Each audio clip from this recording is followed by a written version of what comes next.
Hello dear students, आज हम discuss करने जा रहे हैं कि एक गुड आंसर यूपीएससी में कैसे लिखा जाता है। गुड आंसर जो अप्रोच होती है उसका क्या स्ट्रक्चर होता है, उसको लिखने के लिए तो हम इसमें डिस्कस करने जा रहे हैं शक्ति दुबे की, जो ऑल इंडिया रैंक फर्स्ट आई थी 2024 में।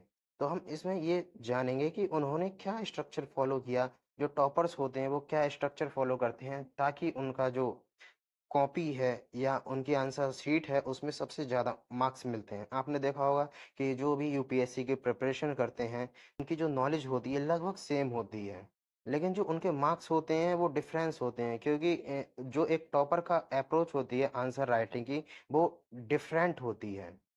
जो एक नॉर्मल स्टूडेंट होता है जो बार बार रिवीजन कर रहा है, बस रट रहा है, उसे स्ट्रक्चर का पता नहीं है, प्रैक्टिस नहीं कर रहा है, तो उसमें और जो टॉपर होता है उसमें क्या डिफरेंस है वो हम आज की इस वीडियो में डिस्कस करेंगे।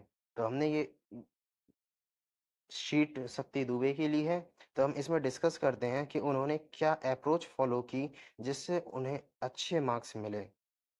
और आप एक अच्छा आंसर राइटिंग की प्रैक्टिस से या अच्छा आंसर राइटिंग लिख के एग्जामिनर को कैसे अट्रैक्ट करेंगे जिससे वो आपके लिए ज़्यादा मार्क्स देने के लिए मजबूर हो जाए। तो कुछ कुछ तरीके होते हैं जिससे आप एक अच्छा और अट्रैक्टिव आंसर लिख सकते हैं।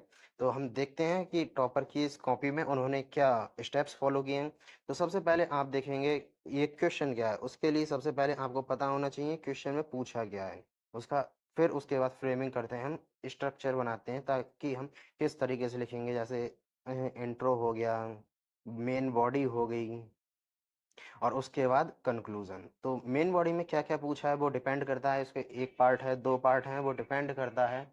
के बाद हम एक अच्छा आंसर लिख सकते हैं। तो हम देखते हैं what are the reasons behind the inefficient use of water in Indian agriculture. ये एक पार्ट हो गया क्वेश्चन का। और आगे क्या पूछा है, suggest measures to improve water use efficiency. तो इसमें क्वेश्चन में आप देख रहे हो इसमें दो पार्ट दिए हुए हैं।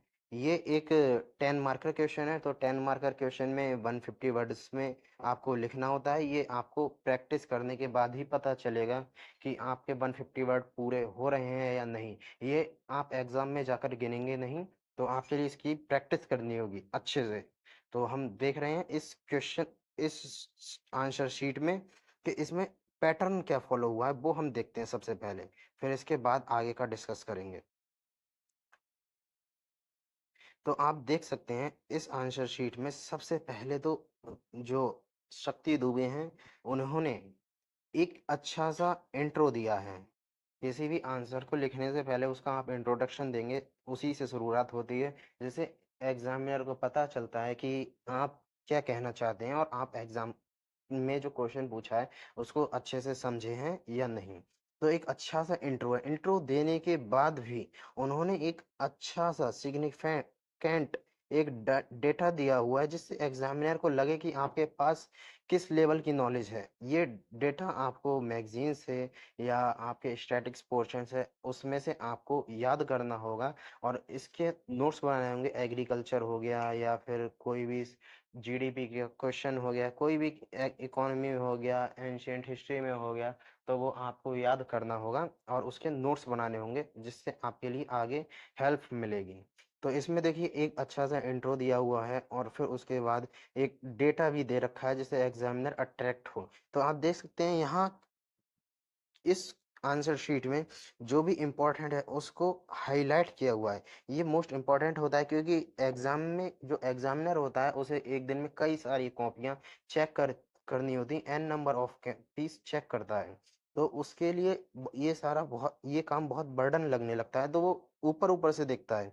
जो आपने हाईलाइट किया हो या बॉक्स में बंद किया हो या फिर कोई डेटा हो जो आपसे दूर से मतलब देखने से पता चल रहा हो, तो उसको देखकर एग्जामिनर आपके आंसर का पता चल जाता है एग्जामिनर को कि आपने क्या लिखा है, आप क्या कहना चाहते हैं। वो पूरी एक एक लाइन एक एक वर्ड नहीं पढ़ता है।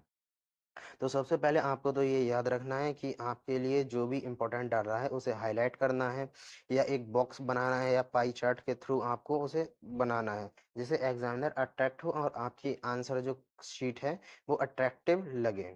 इसमें आप देख सकते हैं उन्होंने एक neat and clean answer writing use की है, जिसमें आप एक अच्छे से साफ-साफ दिखेगा कि वो क्या कहना चाह रही हैं। वर्ड्स अच्छे से आपको प्रॉपर तरीके से दिखेंगे। तो ये एक इंट्रो दे दिया जो कि आपके लिए सबसे पहले आपका काम बनता है इंट्रो देने का। एक अच्छा-सा डेफिनिशन हो या डाटा हो, उसके थ्रू आप स्टार्ट कर सकते हैं, इंट्रो दे सकते हैं, एक डाटा हो गया ये। तो उसके बाद जो क्वेश्चन का मेन बॉडी थी उसमें पूछा है एक पार्ट, ये एक पार्ट हो गया तो इसमें सबसे पहले आपको उस पार्ट के बारे में बताना है, रीजंस बिहाइंड इनसफिशिएंट यूज। तो एक ये पार्ट हो गया फर्स्ट पार्ट, जो मेन बॉडी का फर्स्ट पार्ट है। इसमें बॉडी के दो पार्ट हैं, तो फर्स्ट पार्ट को उन्होंने अच्छे से इलेबोरेट किया हुआ है, डिस्कस किया हुआ है कि उसमें क्या पूछा है। तो उन्होंने इसमें ज़्यादा ब्रॉड तरीके से नहीं बताया कि एक स्टोरी बता दी हो, कुछ बता दी, कट टू कट पॉइंट में बातें बताई हैं जो एग्जामिनर को ज़्यादा टाइम ना लगे उसे पढ़ने में या बोरियत महसूस ना हो।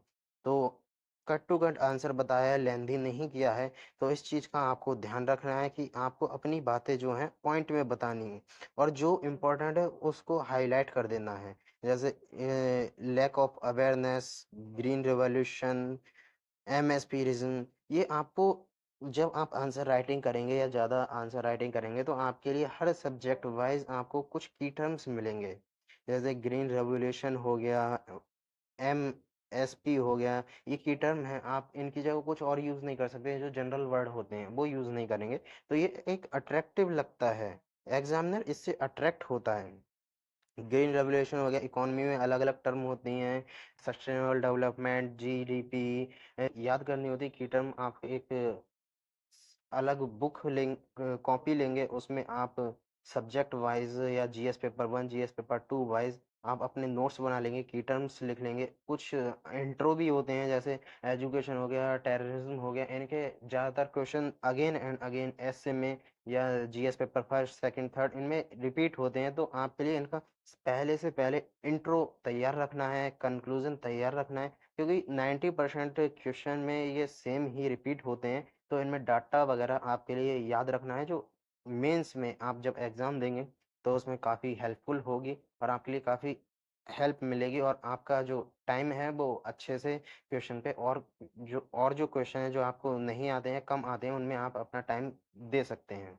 तो एक ये तरीका होता है कि आपके लिए सबसे पहले पॉइंट टू पॉइंट बातें करनी है, या फिर आप फ्लो चार्ट बना सकते हैं। जैसे आपने लिख लिया लैक ऑफ अवेयरनेस, उसके आगे लिख दिया, उसके बारे में थोड़ा सा बता दिया और फिर उसके बाद कुछ एग्जांपल्स दे दिए अगर एग्जांपल्स की ज़रूरत है तो। और एग्जांपल में जो इम्पोर्टेंट है डाटा वगैरह है तो उसको आप बॉक्स में बंद कर देंगे। तो ये तरीका होता है एक आंसर, गुड आंसर लिखने का।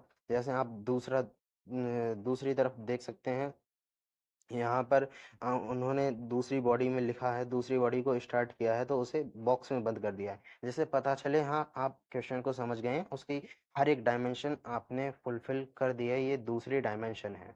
तो इससे एक बॉक्स में करने से दूर से देखेंगे तो पता चल जाएगा दूसरी डायमेंशन कवर हुई है। तो आप देख रहे हैं यहाँ पर भी वही पैटर्न फॉलो हुआ है, पॉइंट वाइज बातें की हैं और हर जो इम्पोर्टेंट है उसके लिए ये कमिटी को उन्होंने कोट किया है, जो एक अच्छी बात है, जिससे एग्जामिनर को लगेगा आपके पास सफिशिएंट नॉलेज है इस चीज़ की। और उन्होंने अंडरलाइन किया हुआ है हर चीज़ को जिसकी ज़रूरत है, और उसके बाद लास्ट में आकर उन्होंने इस क्वेश्चन का कंक्लूजन दे दिया है, जो हर एक क्वेश्चन का कंक्लूजन देना होता है और इससे आपका पता चलता है कि आपने क्वेश्चन की डिमांड को फुलफिल कर दिया है। तो इसमें आप देख पा रहे होंगे कि कोई भी क्वेश्चन है तो उसमें सबसे पहले क्या करना होता है। जैसे एक ये आंसर शीट है, ये एक 10 मार्कर क्वेश्चन की है, तो इसमें दो आंसर शीट मिलेंगी आपके लिए लिखने के लिए। तो उसमें सबसे पहले तो आपके लिए देखना है, उसमें सबसे पहले ऊपर क्वेश्चन दिया होता है, फिर क्वेश्चन की आपको डिमांड फुलफिल करनी होती है, तो उसमें सबसे पहले तो आप उसमें इंट्रो दे देंगे अकॉर्डिंग टू क्वेश्चन, कि 2 लाइन में हो सकता है, 3 लाइन में हो सकता है। इसे आपको ज़्यादा लेंथी नहीं करना है कि आप 6-7 लाइन एक लगा ही दे रहे हैं किसी आंसर को लिखने के लिए। तो कट टू कट पॉइंट बात करनी है आपको, ज़्यादा आपको इधर उधर की बातें नहीं करनी है, सीधे आपको सफिशिएंट डाटा लिखना है। उसके बाद क्वेश्चन पे डिपेंड करता है, उसकी जो मेन बॉडी है उसमें 1 पार्ट पूछा है, 2 पार्ट पूछा है या 3 पार्ट्स पूछे हैं। अगर 1 पूछा है तो आप उसके अकॉर्डिंग आप स्पेस देख सकते हैं कि आपको कितना स्पेस लेना है। अगर 2 पार्ट पूछे हैं तो 1 पार्ट आप यहाँ पर लिख देंगे और दूसरा पार्ट यहाँ पर लिख देंगे और लास्ट में आगे कंक्लूजन लिख देंगे। अगर आप में क्वेश्चन में पूछा है उसके बारे में आप बताइए तो आप वे फॉरवर्ड भी दे सकते हैं, जिससे क्वेश्चन की डिमांड फुलफिल होगी। तो ये एक तरीका होता है क्वेश्चन को, अच्छा क्वेश्चन लिखने के लिए, अट्रैक्टिव क्वेश्चन लिखने के लिए। और उसमें जो भी की टर्म्स हैं उनको हाईलाइट करेंगे या बॉक्स में बंद कर देंगे। और अगर क्वेश्चन में डिमांड है किसी तरीके की फ्लो चार्ट की या फिर मैप की, तो आप उसको राइट साइड में बनाएंगे। ये नहीं आप किसी भी साइड में, लेफ्ट साइड में बना दिया तो ये अच्छा नहीं होता है। तो जो आप देखेंगे सभी टॉपर्स की कॉपी, उसमें राइट साइड में ही आपको जो भी फ्लो चार्ट है, जो भी मैप है, वो आपको राइट साइड में ही दिखेगा। तो उम्मीद है आप इस आंसर शीट से देखकर समझ गए होंगे कि अच्छा आंसर राइटिंग करने के लिए क्या स्ट्रक्चर फॉलो होता है। अगर आप स्ट्रक्चर फॉलो करते हैं तो आपको उस बेस पर आपको नंबर मिलते हैं। तो आशा है आपको ये वीडियो पसंद आएगी। Thank you.